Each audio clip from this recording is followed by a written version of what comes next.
Pour gros calamité, gen gros remède. Dans le monde moderne ça, nous avons accès à plus d'informations, Pendant que nous vivons égarés, plus d'éducation, société sans paix, plus l'argent, l'économie, nous vivons dans une misère noire, globalisation, isolation individuelle, monde religieux, bon Dieu inconnu, christianisme, sans Jésus-Christ, l'église là. sans conviction chrétienne, la foi. Mesdames, Messieurs, amis de partout, frères et sœurs, haïtiens, haïtiennes, m'a salué nous, dans nom Jésus. Moi-même, c'est pasteur Ewald Dufresne, pasteur titulaire, Christian Synagogue Ministry, enseignement qui transforme. Je dis encore, nous répondons à rendez-vous que nous te baillons et nous nous merci d'être présents pour nous capables de continuer dans la randonnée spirituelle ça, pour nous trouver ensemble réponse à cette question pertinente d'intérêt que tout le monde a posé, pas mal de questions. Mais Christian Synagogue, nous voulons faire marche arrière pour nous arriver au 1er siècle. Partant du 21e siècle, parce que nous avons quelques semaines, depuis quelques mois, depuis que nous avons enseigné. Maintenant, nous arrivons au 17e siècle pour nous capables d'aller jusqu'au 1er siècle. Et cela pour nous capables de rencontrer avec Seigneur qui a enseigné dans les synagogues, qui chargeait les disciples, aller par tout le monde. Maintenant, fait des disciples. Et les disciples à leur tour transmettent cet évangile aux croyants qui éparpillés partout sur la terre, arrivés jusqu'à nous. Voilà. Et maintenant que nous avons posé question, ça que nous ouais, ça que nous tendez, et ça nous comprend, côté nous sortis pour nous arriver là, côté nous y est là. Eh bien, pendant que m'a invité pour capable prendre un petit temps, écouter avec attention, et cela partager avec tout le monde qu'on remet, qui est capable de bénéficier de présentation ça. Pour nous arriver à une conclusion ensemble, pour nous arriver maintenant, prendre décision réellement, pour nous servir bon Dieu, mais non pour nous servir de Dieu. Est-ce qu'on comprend ça, Lydia? Il faut comprendre bien. Lorsque les fondements spirituels et moraux d'une civilisation deviennent instables, les structures politiques et économiques commencent aussi à ébranler. C'est exactement ça que nous voulons utiliser plateforme ça pour nous capables de diriger attention sur une réalité. La position de l'homme, de la créature de Dieu, devant son créateur. Alors nous connaissons la foi par un monde qui est agréable à Dieu. Et c'est quoi la foi? La foi est une ferme assurance des choses qu'on espère, une démonstration de celles qu'on ne voit pas. Pour l'avoir possédée, les anciens ont obtenu un témoignage favorable.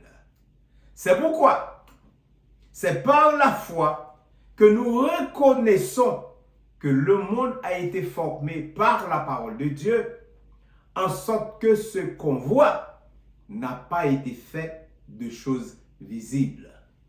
Texte ça que nous trouvons dans Hébreux chapitre 11, verset 1 à 3, limité nous devons fait accompli. Tout ça que nous voyons qui est visible, qui est tangible, il n'est pas sorti de bagailles visibles. Il est sorti de l'invisible. Or, nous connaissons une réalité invisible que Paul parlait nous dans Romains chapitre 1er, verset 19-20. Il dit, il y a la perfection invisible de Dieu se voit à l'œil nu quand on considère ses ouvrages, à savoir la création. Est-ce que c'est pas vrai? Voilà. Eh bien, bien-aimés frères dans le Seigneur, amis de partout, nous vivons de l'invisible au visible. Maintenant, où est pasteur Dufresne, où est le corps du pasteur? Mais l'esprit, la réalité de la vie n'est pas visible. On va trouver simplement dans le comportement de pasteur, ou bien frère, ou bien ami. On va trouver simplement dans le comportement parce que c'est fruit qui identifie able. Si vous comprenez le créole là. Voilà. Eh bien, tout ça qui n'est pas visible, il y a une tendance pour nous capables de référer aux choses cachées. Eh bien, l'invisible, pas nécessairement caché. Mais si que nous voulons faire distinguer entre l'invisible et le caché, on aura dans Deutéronome 29, verset 29. Les choses cachées sont à l'Éternel, notre Dieu, et les choses révélées sont à nous et à nos enfants à perpétuité, afin que nous mettions en pratique toutes les paroles de cette loi. Voilà. Des choses cachées aux choses révélées. Voilà, encore, nous avons dit, des choses cachées, laissez les choses cachées à Dieu, mais des choses révélées à nous-mêmes. Maintenant, nous sommes d'accord que la crise intérieure, voilà, en parlant de l'intérieur, de toute société, de toute génération, la crise intérieure finit souvent par produire des crises extérieures. Est-ce que vous êtes d'accord avec moi? Si l'esprit en gagote, si l'esprit vagabondé, eh bien, la crié une atmosphère de même vagabond en gagote. Est-ce que vous comprenez là? Peu importe à quel point que nous croyons être compétents, importants, grands, nous restons des créatures faibles, condamnées à ne jamais atteindre la perfection. Voilà. Alors, qui veut dire, si que capacité intellectuelle, capacité économique ou rang social ou pas suffit pour que ou un bon citoyen dans cette société, c'est quoi? C'est qui ça qui manquait? Alors, si nous fait conclusion ça, eh bien, nous avons dit sans embâche que notre monde est dirigé par des néophytes et des profanes. Normalement, considérant li gen un pile gros monsieur k'ap gade, k'ap koute, ou pas besoin estomaquer. Qui t'aime fait, il le prend pour. Là, nous parler de néophyte et profane, il y a possibilité pour un expert en économie, et puis, ou un néophyte en philosophie. Est-ce que vous voulez comprendre ça m'a dit là? C'est pas un exemple parfait que m'a bon. Ou capable yon moun qui gen un pile éloquence, qui gen un pile savant, mais ou yon profane dans les choses spirituelles de Dieu. Alors, me voulais tout simplement faire excuse à vous-même sans que vous pas trouver acculé de quoi que ce soit. Eh bien, n'importe ça qu'on y est sur la terre, il y a un millième qu'on paye. N'importe ça où tu qu'à atteindre, eh bien, il y a un pilote que ou pas qu'à atteindre. Pour cela, le monde n'est pas simplement dirigé par des néophytes et des profanes, mais par des hommes imparfaits et limités dans un code où la perfection n'est pas accessible. C'est pourquoi, en théologie, l'espérance ultime ne repose pas sur un système ou un dirigeant humain, mais sur un règne parfait qui est celui de notre Créateur, notre Dieu vivant. Voilà. Alors, mon frère, nous allons comprendre que apôtre Paul, dans 1 Corinthiens 2, verset 10, après faire une mention d'une réalité. Il dit, l'esprit sonde tout, même les profondeurs de Dieu. Ah, qui veut dire que maintenant nous allons way out pour nous sortir dans néophyte et profane. Parce que ça signifie que seul l'Esprit Saint connaît intimement les pensées et la nature profonde de Dieu, révélant ainsi ces mystères aux croyants. Il s'agit là d'une invitation à dépasser une foi superficielle pour entrer dans une relation intime et une compréhension spirituelle profonde avec Dieu.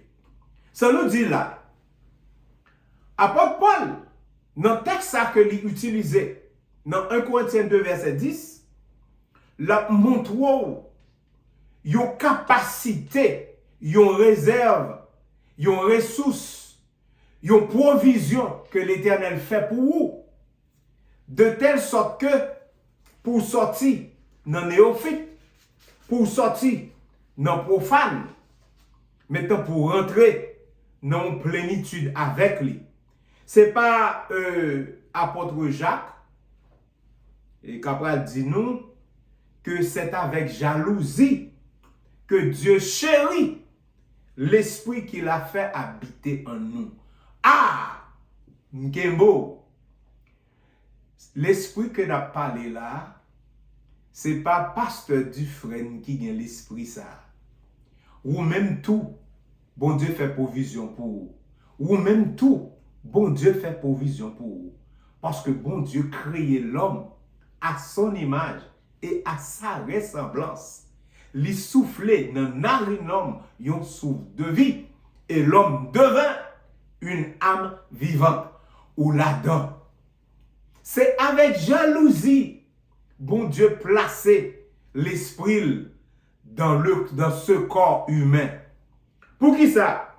De telle sorte que nous sommes capables d'avoir une relation non simplement intime avec lui, mais nous avons une compréhension spirituelle en profondeur. Voilà. Mais maintenant, en parlant de ces mystères, des choses que nous ne sommes pas capables d'appréhender, des choses que nous ne sommes pas capables de cerner par le biais de l'intelligence, parce que no matter what, n'importe ça qui passe, nous sommes des hommes, des gens limités. Eh bien, laissez-moi permettre moi aller avec sur un territoire. Permettez-moi consulter 3 mots, 3 concepts et 3 domaines. Le Dieu trinitaire, utiliser une plateforme trinitaire pour aller avec. En d'autres termes, mesdames, messieurs, amis, frères, et puis compatriotes haïtiens, haïtiennes, nous voulons parler dans un moment ça de magie, mystère et miracle. 3 mots, 3 domaines, 3 concepts qui permettent nous sortir dans profane, sortir dans novice pour nous rentrer dans des hommes à l'état d'homme fait, à la stature parfaite de Jésus-Christ, pour nous gagner maturité, pour nous vivre pour bon Dieu, pour nous faire plaisir à Dieu, pour nous tout vivre avec les autres. D'abord, vous n'avez pas besoin de trembler, parce que longtemps de magie, nous ne sommes pas magiciens. Mais tendez ma une perspective biblique de concept ça et historique. La magie qui s'allie, c'est une tentative humaine de produire un effet surnaturel par des moyens cachés, techniques ou occultes. Elle repose, la magie, souvent sur l'idée de manipulation dans des pratiques rituelles et des formules objectifs. Voilà. La magie, comme exemple classique, se trouve dans la Bible aussi. Nous voyons les magiciens de Pharaon face à Moïse. Nous voyons ça. Les magiciens de Pharaon face à Moïse. Maintenant, qui s'est passé? Les magiciens imitent certains signes, comme transformer un bâton en serpent, mais leur pouvoir était limité. Voilà. On nous était là, on a tourné plus tard. Deuxième définition, le mystère. C'est pour nous cadrer dans la Bible, parce que nous, c'est la Bible d'étudier. Ici, le mystère, on n'est pas dans l'action, mais dans la compréhension ici. Un mystère, c'est une réalité qui dépasse l'intelligence humaine. Voilà. Mais qui peut être contemplée. Ah, c'est différent, hein? Dans un sens religieux ou philosophique, ce n'est pas quelque chose d'absurde, mais une vérité profonde qui dépasse notre capacité totale d'explication. En nous mettant pour exemple un mystère qui dépassait compréhension nous dans la Bible.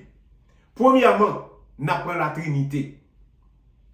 Dans le christianisme, nous connaissons bon Dieu exprimé les trois personnes.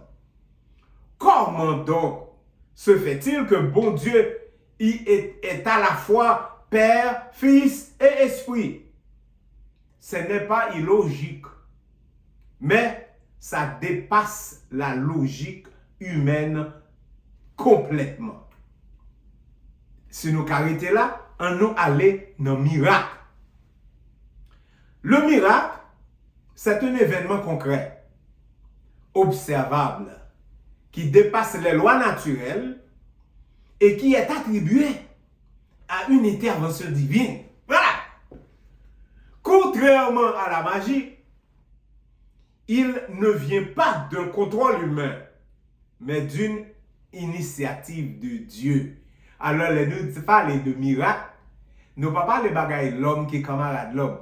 C'est une intervention surnaturelle de Dieu dans le naturel des hommes. Voilà. Alors, comme exemple, maintenant, de miracle, tant que dans l'Ancien Testament, l'ouverture de la mer Rouge sous Moïse.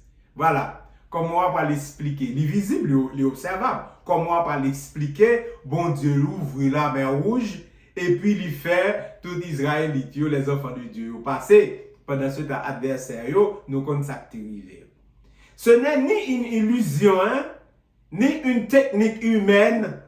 C'est présenté comme une intervention directe de Dieu dans l'histoire des hommes. Voilà. Deuxième miracle dans le Nouveau Testament, c'est la résurrection de Jésus-Christ.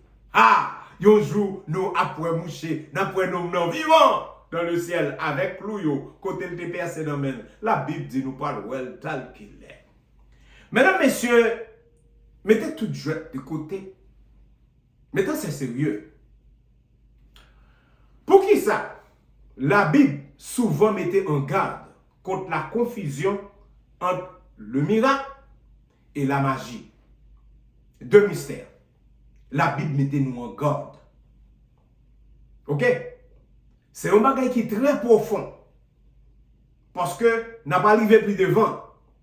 Magie, mystère et miracle, ils ont un point commun. Est-ce qu'on a dit, si nous sommes dans la salle de classe, nous avons demandé qui point commun au gain? Alors, on va continuer. Toutes les trois, ils ont confronté l'être humain à ce qui le dépasse.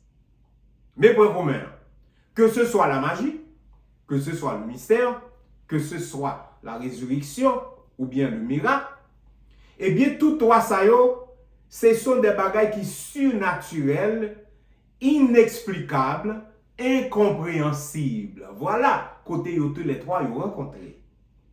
Dans les trois cas, on est en face à quelque chose qui sort de l'ordinaire. C'est ça que fait nous le surnaturel. Et pour nous capables de faire quelques petits résumés pour la magie prétend accéder à des forces cachées. Le mystère révèle une réalité qu'on ne peut pas entièrement comprendre. Et le miracle manifeste une intervention divine. Dans tous les cas, l'homme réalise il existe plus que ce que nous voyons et comprenons. En nous d'accord. Que ce soit la magie, le mystère et les miracles, tout bagay ça yo montre nous gon bagay, gagnons réalité qui au-delà de ça que nous ka ouais, ni ça que nous ka comprendre. Est-ce que ça clair? Gagnons bagay. M'pa konn comment relé bagay ça. Mais moi-même moi lage le nom de Seigneur moyen, Dieu moyen, créateur moyen. Donc Paul a parlé dans Romains 1er verset 10 verset 20, cette perfection invisible. Voilà, l'invisible, mais tout le monde kawel à l'œil nu, les nous considérer eh bien la création. Il y a un théologien qui fait ressortir une déclaration que me trouvais un peu flagrant, un peu dur. Il dit que pas grand monde qui pour garder l'univers, qui pour pas quoi li gagner un créateur. Alors que ou ka aller dans un pile temps côté mon a dansé chanter puis a fait ou pas ouais présence bon Dieu là-dedans. Ça dure. Ça dure. En réalité, mesdames, messieurs, la vie a son mystère. Chaque individu, chaque réalité est mystérieuse. Moi-même ensemble avec vous, nous devons apprendre à être obéissants et disciplinés. C'est la meilleure méthode pour nous transcender le temps. Et c'est ça qui fait que je vais aider à faire différence entre discipline et obéissance. D'abord, définition littérale. Ces deux notions sont proches, mais elles ne jouent pas le même rôle. Ou t'assemblée de discipline, bon, c'est obéissance, non. Ils n'ont pas le même rôle. Ils semblent. C'est quoi la discipline? Discipline, c'est avant tout une maîtrise intérieure. C'est la capacité de te diriger toi-même, de rester constant, même quand tu n'en as pas envie. Elle vient de l'intérieur et se construit avec le temps, par des habitudes rigoureuses et persévérantes. Voilà, ça c'est discipline.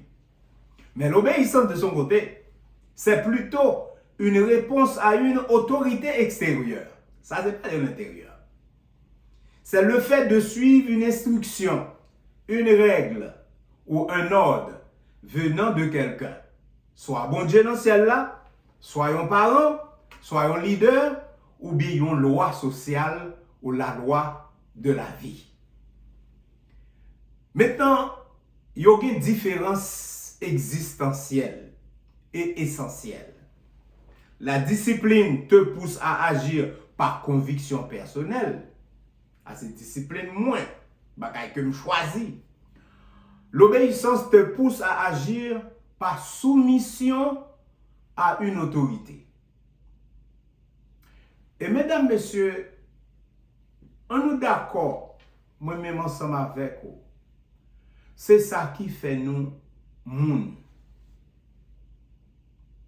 Si que ou pas obéissant, ou pas discipliné, ou pas quelqu'un côté ou pas. Yo médecin, c'est un monde non simplement qui recevra un ordre, qui gon ordre, qui gon discipline, qui gon principe que la suivre, mais li imposer tête li une discipline rigoureuse, une habitude rigoureuse et persévérante pour le capable un jour pour le vivre en médecin. Un bon exemple ça abusif. C'est pas parce que nous faut les médecins. Mais cependant, mais ça qui est intéressant. L'obéissance peut exister sans discipline. Ah oui. Tu fais ce qu'on te dit, mais pas sans constance ni engagement profond de soi. C'est ça, il y aurait les manipulations. C'est ça, il y aurait les humiliations. Il y a force à faire un bagage. Et je ne vais pas aller plus loin. Mais la discipline peut exister aussi sans obéissance.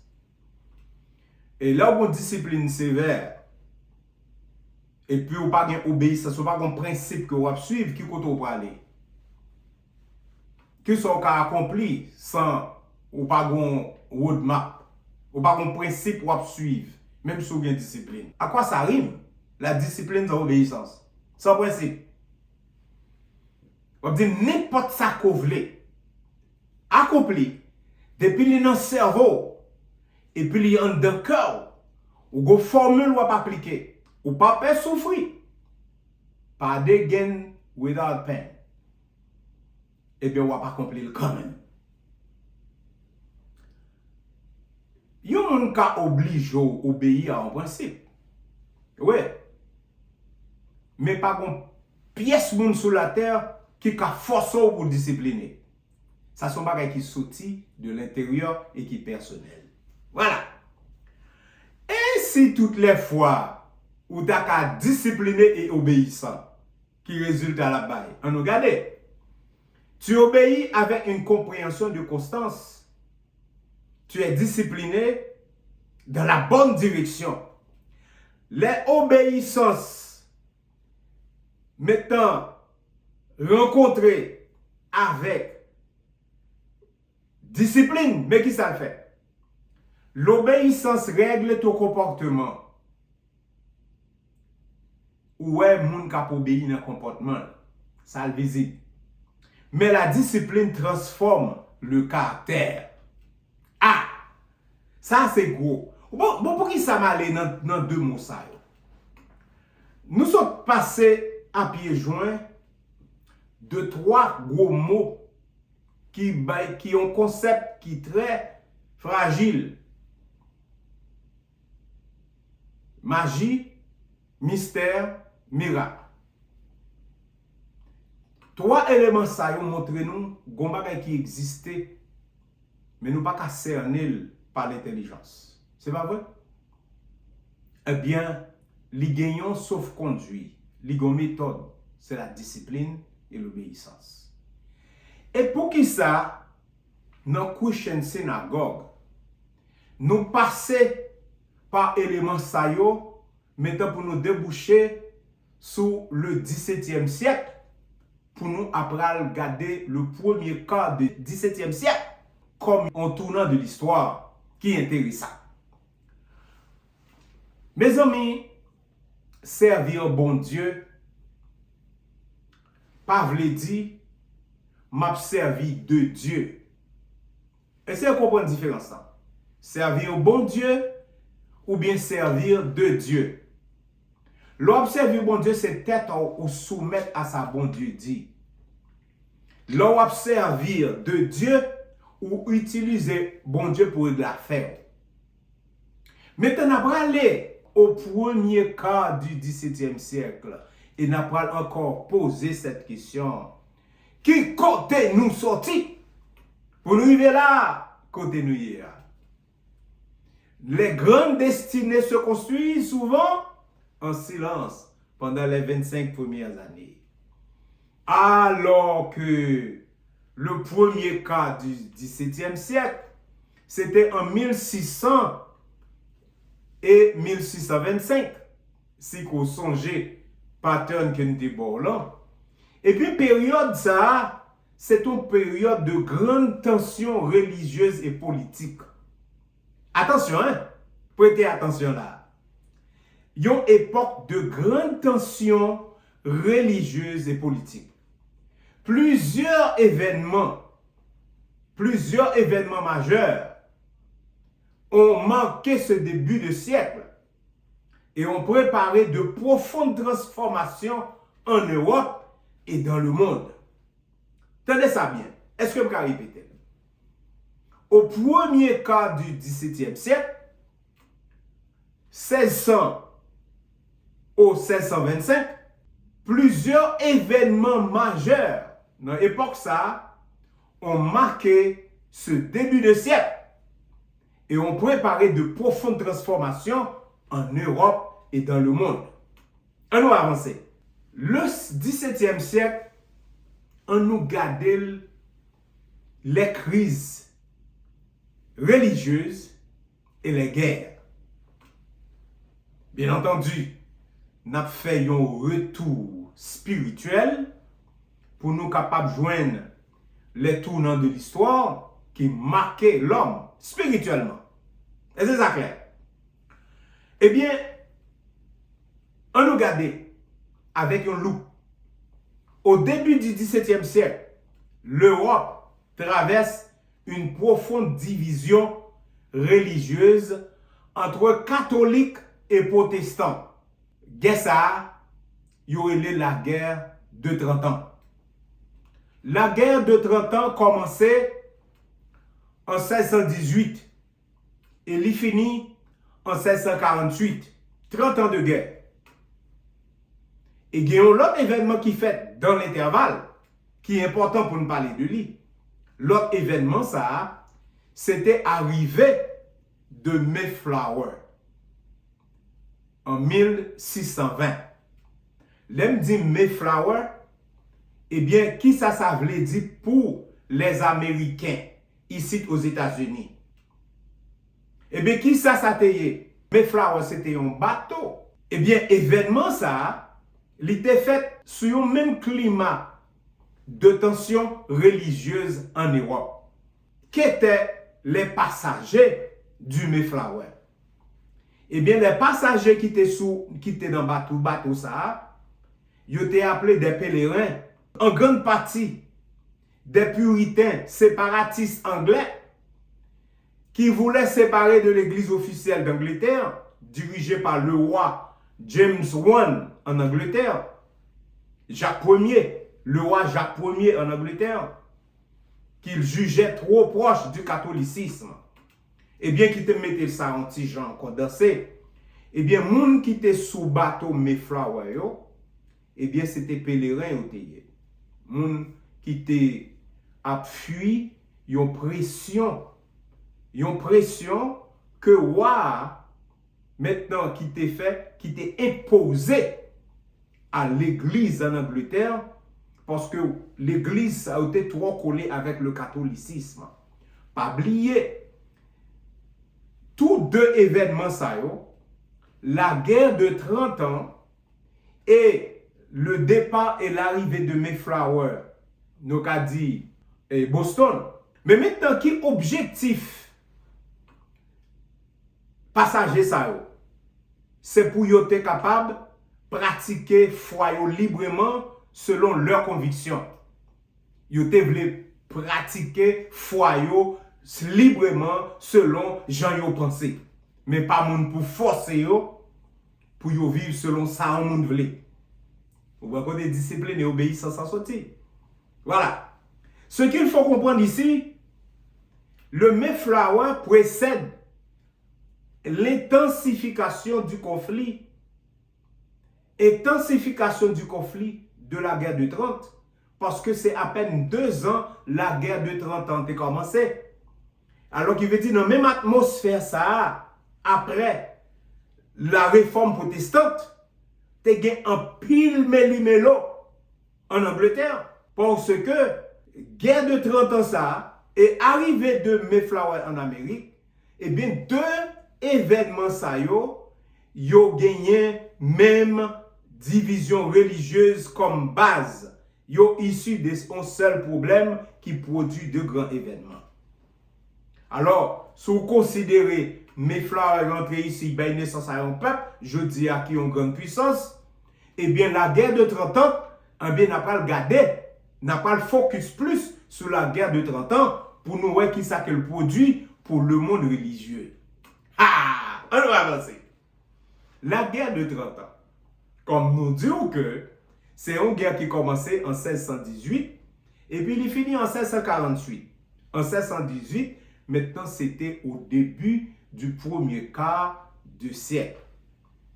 Eh bien, la grande crise religieuse européenne que nous relève la guerre de 30 ans, c'est un événement marquant le début de cette guerre et qui t'aime dire, c'est le commencement d'un conflit dans le Saint-Empire romain germanique et oppose principalement catholiques et protestants.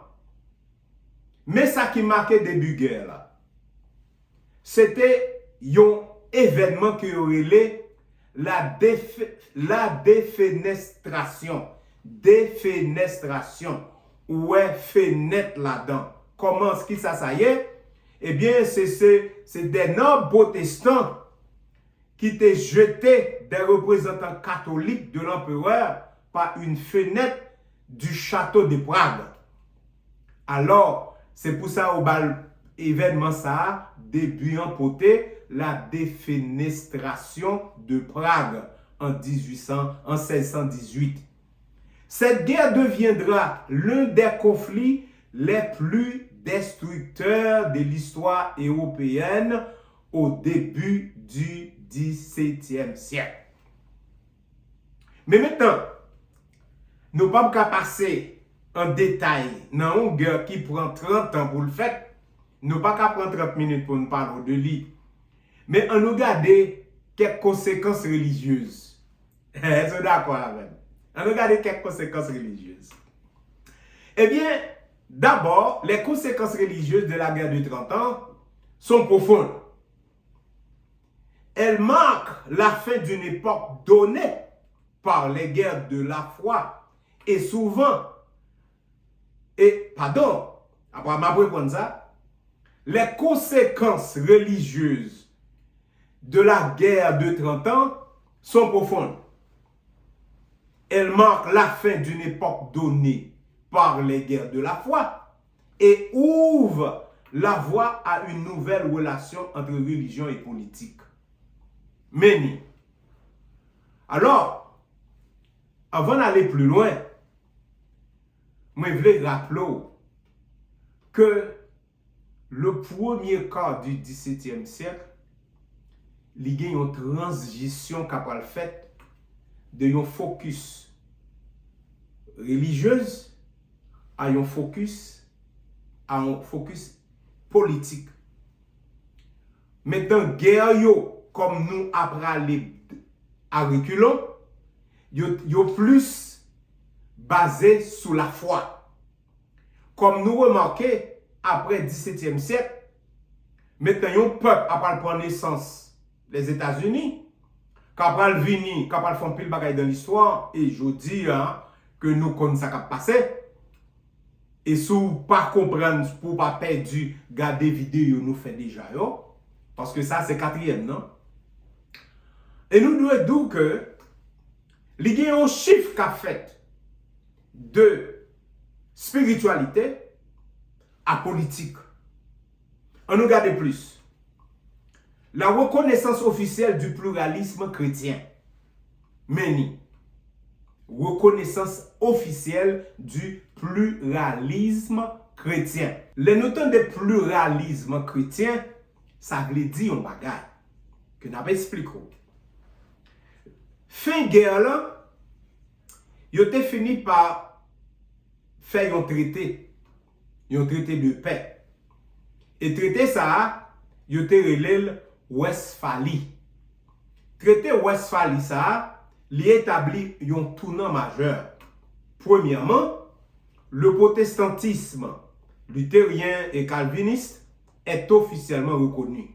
Ah, attendez bien oui, nous allons aller à reculons pour nous montrer que les luthériens calvinistes commencé. Mais dans le moment ça, ils montrent qu'ils ont été acceptés officiellement. C'était au premier quart du XVIIe siècle.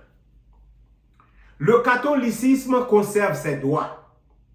Ah, qui veut dire, dans la bataille entre catholiques et protestants, catholiques ont toujours été de même.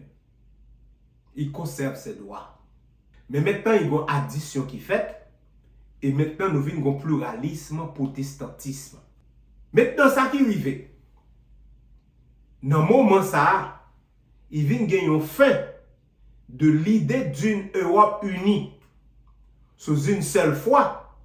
Mais maintenant, ça n'a pas existé encore. L'Europe, maintenant diversifiée.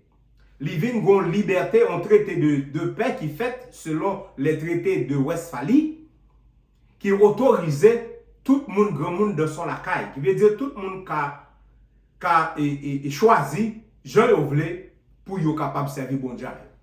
Alors c'était dans le moment ça. On va aller plus loin.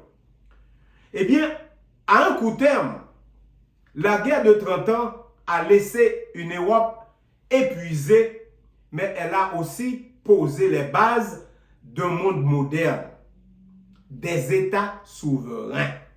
Ah, n'a pas comprendre dans le moment de l'histoire ça, au XVIIe siècle, parce que dans le moment que nous avons parlé là, États-Unis, pour le gouvernement actuel là, se recevoir, visite le roi de United Kingdom.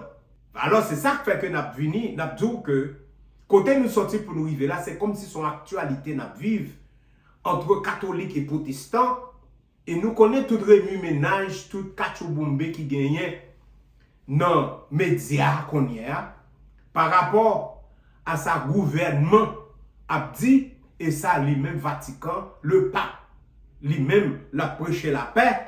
Et pendant ce temps, la guerre toujours est venue pour capable causer problème. On nous reprend.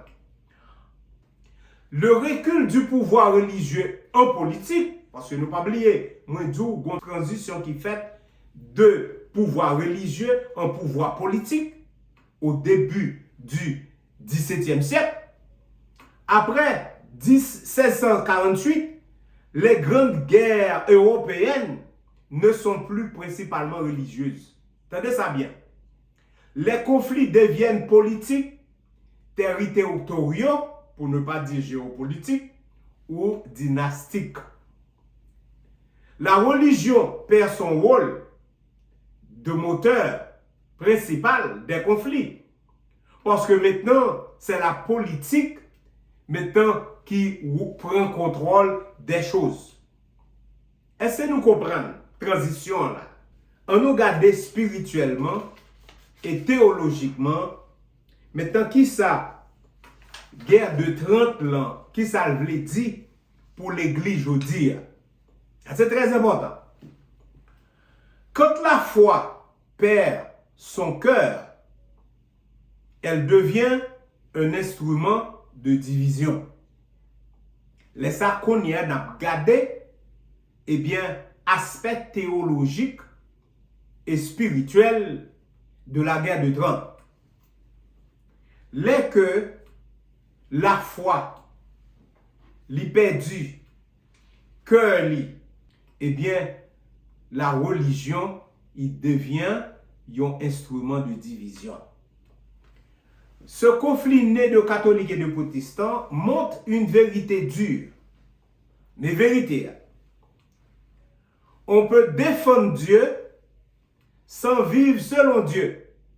Tenez ça bien. La religion sans transformation intérieure devient une âme. Une âme de destruction. C'est pas la première fois nous entendons et presque toute guerre, pour ne pas dire toute guerre qui fait dans le monde là, il y a une religion à la base. C'est pour voir comment il est fragile. Là où croit vraiment. C'est pas là où on dit bagaille dans la bouche non. Là où croit dans le cœur, mais on pas confesser dans la bouche ou pas publiquement engagé pour ça pourquoi. Et bien ça non. Et bien ça le déconne non. Maintenant, quand la religion sans la transformation intérieure devient une âme à destruction massive. Jésus-Christ pas te dit ça, il pas te fait expérience, il était venu parmi peuple hier. Nous voyons ça dans Isaïe 29, verset 13, dans Matthieu 15, verset 8, dans Marc 7, verset 6. Ce peuple m'honore des lèvres, mais son cœur est éloigné de moi. À ces paroles, Jésus-Christ, et le prophète Isaïe était prophétisé 700 ans avec Jésus-Christ, l'elle vini, il dit le même à bouche. Dieu n'est pas l'auteur des désordres, mais l'homme. Et comprenez ça bien. Là où tout le bagage qu'a fait non pas pressé dit bon c'est comme ça bon Dieu veut, n'a pas l'esprit qu'on s'habille devant. La guerre révèle davantage le cœur humain que la volonté divine. C'est pas pour dire que c'est bon Dieu qui voulait le comme ça, non. Bon Dieu permet lui parce que c'est ça l'homme choisi. Là où il y a orgueil, où il y a pouvoir, où il y a domination humaine, tout ça, eh bien, ce sont des bagailles qui cachent derrière le langage religieux. Et dès le départ, moi, j'ai fait connaître que moi-même personnellement, je ne suis pas politicien, je ne suis pas historien, je ne suis pas religieux, mais tout simplement, nous voulons connaître la parole de bon Dieu pour nous servir. Si ça répond à nous-mêmes, eh bien, vous comprenez qui ça vous fait? Vous comprenez qui ça vous fait? Eh bien, le langage religieux, c'est l'orgueil, pouvoir, domination. Théologiquement, le problème n'est pas de Dieu, mais le péché de l'homme. Dans Romains 3, verset 23, il dit tous ont péché. Péché de l'homme. Troisièmement, le jugement peut passer par les conséquences humaines. Ah, attention, oui là. La destruction massive, famine, la mort, désordre, peut être une récolte spirituelle. Ah, ça difficile pour nous d'accord.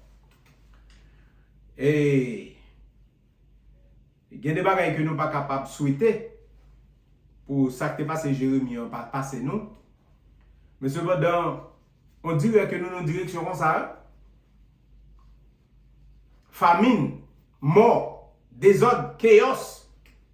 Tout bagage ça c'est capable d'une récolte spirituelle. Parce que quand l'homme s'éloigne de la justice, il récolte le désordre. Eh bien, nos pays qui parlent de justice, qui sont pensés au cas joindre? Désordre, parce que la parole gagnée, abus. Puis gros, valer petit. Galates 6, verset 7, mais ça le dit oui, on récolte ce qu'on sème. Gardez qui sont semés, attendez. Eh bien, pas espérer davantage. Pas faire même bagaille là pour espérer un bagaille différent.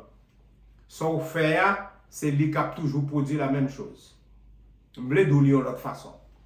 Ce n'est pas forcément un jugement direct de Dieu, les gains des ordres, mais il y a une conséquence permise.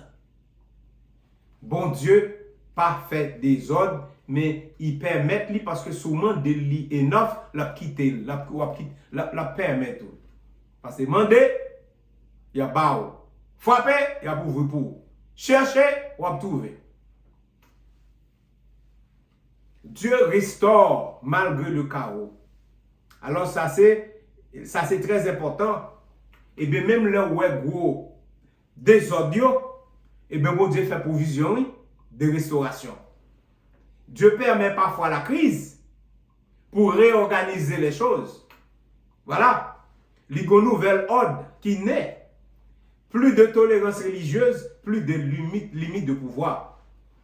Il y a un nouvel ordre. Alors c'est la traité de Westphalie, oui, à la fin de la guerre de 30 ans, maintenant qu'il rebalance les choses, qui permettent tout le monde qu'on y a monté en tolérance religieuse. C'est à partir du premier cas du XVIIe siècle, qu'on tolérance religieuse. Alors, c'est pas une domination politique et une tolérance religieuse. Théologiquement, Dieu peut faire sortir un ordre nouveau du désordre humain. C'est Romains 8, verset 28, qui dit que Dieu fait concourir toutes choses au bien de qui est-ce? De ceux qui l'aiment. Mettons conclusion pour guerre ça. La guerre de 30 n'est pas seulement une guerre d'hommes. C'est une leçon sur la foi sans vérité, le pouvoir sans Dieu, la grâce malgré le chaos. Voilà. Alors, mesdames, messieurs, dans la prochaine synagogue, là nous disons que nous apprenons mais de 21e siècle pour nous aller au 1er siècle, mais c'est ça que nous voulons faire. Nous voulons cerner les grands tournants de l'histoire pour nous montrer un Dieu qui ne change pas. Vous avez fait confiance, attendez? Vous avez fait confiance. Quand l'homme parle au nom de Dieu, et puis sans que lui-même n'ait pas gagné bon Dieu dans la ville, qui te montre qui ça qui est arrivé. Petit temps en plus. Dès que l'homme a parlé de Dieu, mais sans que le pas en relation avec bon Dieu, suivez, bien aimé. L'histoire n'est pas seulement une succession d'événements, elle est aussi un miroir spirituel. Voilà, c'est ça qui fait que c'est important pour nous connaître l'histoire. Parce que son miroir spirituel, l'histoire y est. Parce que si vous connaissez l'histoire, eh bien, vous êtes mieux équipé pour vivre une vie demain. Est-ce que c'est pas vrai? On nous dit la guerre de 30 ans a commencé au nom de Dieu. Au nom de Dieu, oui. Mais elle a fini dans le sang, la famine et la destruction. Qui sont pensés de là? Est-ce que, ou pas, ouais, ça, li presque familier? Là, me dit ça, on qui ça me dit? Est-ce qu'on pas fait expérience à vous dire? Est-ce qu'on pas fait expérience à vous dire? N'a parlé au nom de Dieu, n'a agi au nom de Dieu, et puis n'a saigné, c'est dans le sang, la famine, la destruction, n'a parlé de Dieu. Est-ce que c'est compris? Est-ce que c'est pas la même rengaine? Premier cas du XVIIe siècle, premier cas du XXIe siècle. Les hommes ne changent pas, mais Dieu ne change pas aussi. Qui veut dire, do the same thing, you get the same result. Don't do the same thing and expect something different. Vous connaissez ça, ça veut dire? Une question s'impose. Comment une guerre religieuse peut-elle produire autant de ténèbres? Parce qu'il est possible de parler de Dieu sans marcher avec Dieu. Est-ce que vous faites expérience ça, mon frère, ma soeur? Est-ce qu'on fait expérience ça? Des hommes qui parlent de Dieu, qui ne peuvent pas marcher avec Dieu. Est-ce que ça annonce Dieu aujourd'hui? Est-ce que vous avez besoin voyager, ou besoin de la connaissance infuse, chercher dans les grands livres, ou pas où elle dans le quartier Kao? On va avancer. Une foi sans cœur produit la division. Le conflit oppose catholiques et protestants. Chacun convaincu de défendre la vérité. Ouais, au nom de la vérité, eh bien, n'a pas il pas existé encore, je veux dire. Et certains disent c'est nous-mêmes qui gagnons la vérité ou même on a erreur. Oh my goodness. Jésus n'a jamais dit ils vous reconnaîtront à votre violence. Non, non, non, non, non, non, non, non. C'est pas ça Jésus qui dit. Il a dit ils vous reconnaîtront à votre amour. C'est Jean 13, verset 35. C'est les nous mais Jean-Jésus qui remet les autres. C'est comme ça n'a pour reconnaître que nous-mêmes, c'est disciples de Jésus. C'est pas les n'a manipuler les autres, les n'a fait méchanceté pour nous dire que nous-mêmes, c'est mon Jésus, nous. Ah, c'est pas Oltafia. Alléluia. Quand la foi, écoutez ça bien, quand la foi devient une identité extérieure plutôt qu'une transformation intérieure, elle cesse d'unir. Elle commence à détruire. Eh bien, on a parlé de la foi. Non, on n'a pas quand même parlé de la foi comme une identité extérieure. Et nous parlons de obéissance et discipline. Hein? Se comprendre, il y a un monde qui a la foi, c'est un monde qui réunit les deux. Voilà. Voilà. Application. Tu peux avoir la bonne doctrine et le mauvais esprit. Mes amis, en automne, venant dans le 4, on a parlé de guerre de doctrine. Il y a un privé. Et faites confiance. M'a conduit où chaque époque, les grands tournants de l'histoire, de façon pour nous raconter une sortie. Et ça fait n'a passé, ça n'a passé, je dis là. L'orgueil spirituel est plus dangereux que l'erreur. Est-ce que d'accord? L'orgueil spirituel est plus dangereux que l'erreur. Derrière la religion, il y avait la politique, le pouvoir, la domination. Ou pas comment on relève ça? Christian nationalism. I'm not afraid of saying it. Christian nationalism, c'est la politique, le pouvoir, la domination. C'est trois mots ça qui réunissent dans le mouvement ça. L'homme ne cherche plus Dieu. Il utilisait Dieu pour se justifier. Est-ce que vous êtes d'accord? En réalité, si l'homme t'a cherché bon Dieu, avec l'esprit bon Dieu, il est possible. Parce que c'est l'esprit bon Dieu, tant que Jacques dit. C'est avec l'esprit bon Dieu qui cherchait la profondeur de Dieu. Et c'est avec jalousie que bon Dieu plaçait dans nous l'esprit que le chérit, qui est l'Esprit Saint. Voilà. Comme les pharisiens que Jésus reprend sévèrement. Regardez Matthieu 23. Ce n'est pas par l'erreur qui détruit le plus. C'est l'orgueil qui refuse de se corriger. Voilà. Le péché collectif produit des conséquences visibles. Ouais. Péché collectif. Tout ça, oui, n'a pas un aspect théologique de la guerre de 30 ans. Des régions entières dévastées, des millions de morts, une société brisée. Ce que l'homme sème dans le spirituel, il le récolte dans le réel. Alors, en d'autres termes, c'est pas nous connaissons ces fruits qui permettent d'identifier Abla. Est-ce que d'accord? C'est par le fruit qu'on identifie là. Alors, si l'esprit, c'est dans la méchanceté, dans le désordre qu'elle met, non, l'esprit n'est pas de Dieu. Ça se cache. Une nation sans justice ne peut pas produire la paix. Une nation qui n'a pas de justice là-dedans, il ne peut jamais en paix. Une foi sans vérité ne peut pas produire la vie. Moun gen foi, et puis, il n'y a pas de vie spirituelle. Ça son cacophonie, il n'est pas possible.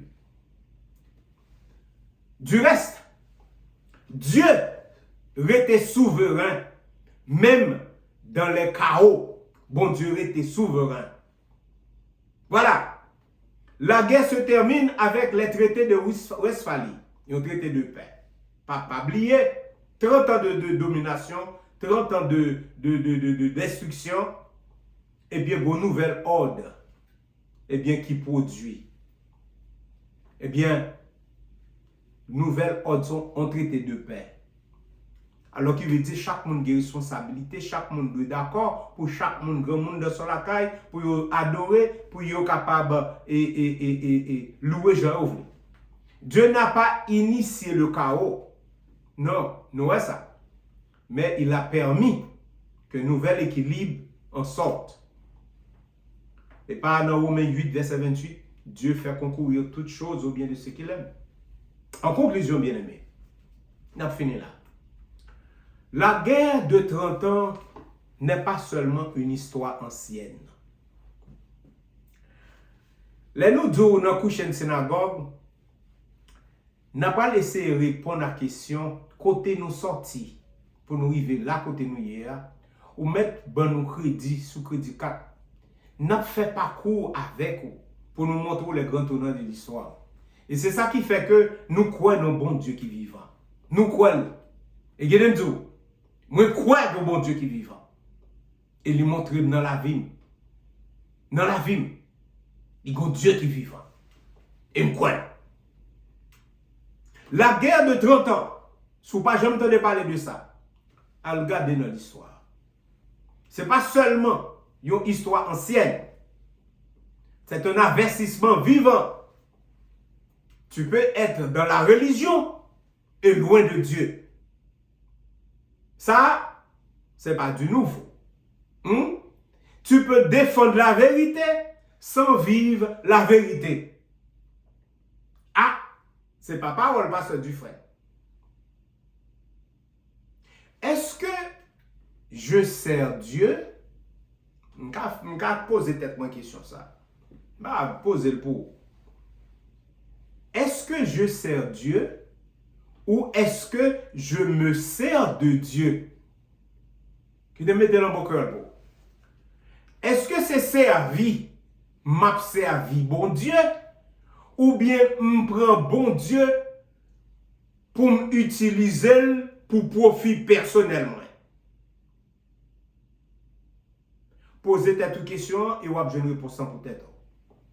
Aujourd'hui, bien-aimés, Dieu ne cherche pas des défenseurs vivants, des défenseurs. Dieu ne cherche pas des défenseurs violents. Il cherche des cœurs transformés, de vrais adorateurs qui l'adorent en esprit et en vérité. Et pour cette raison, Cushion Synagogue Ministry, Napmdou revient à une foi vivante. Si que vous t'es écarté la foi pour te engager dans des fables, il est temps pour revenir à la raison. Reviens à une foi vivante. Reviens à une relation sincère. Bon Dieu pas chercher des hommes parfaits, pas d'imperfection. Sans Dieu, en dehors de Dieu, pas d'imperfection. Mais il a cherché des hommes sincères qui sont capables d'une relation sincère avec lui. Quand Dieu est absent du cœur de l'homme, même sa religion devient dangereuse. Mais quand Dieu règne dans le cœur, même le chaos peut devenir un chemin de restauration. Ma petite avec ça. Ma petite avec ça. Quand Dieu est absent, le bon Dieu pas dans le cœur, eh bien, religion devient un bagage qui est dangereux. Mais le bon Dieu en dans le cœur, même là où dans le chaos, même là où dans le trouble, ou dans la tribulation, l'Éternel a trouvé un chemin quand même de restauration. C'est promesse qu'elle fait sur le chemin sombre glissant. Je vous promets, je dirige les pas de mes enfants. Qu'il en soit ainsi pour vous. Alléluia. Alléluia. Alléluia. Sur le chemin sombre glissant. Dieu dirige toujours les pas de ses enfants. Qu'il en soit ainsi. Amen. Dans de verts pâturages et l'ombrage doux, Dieu dirige ses chers enfants. Les eaux paisibles rafraîchissent partout.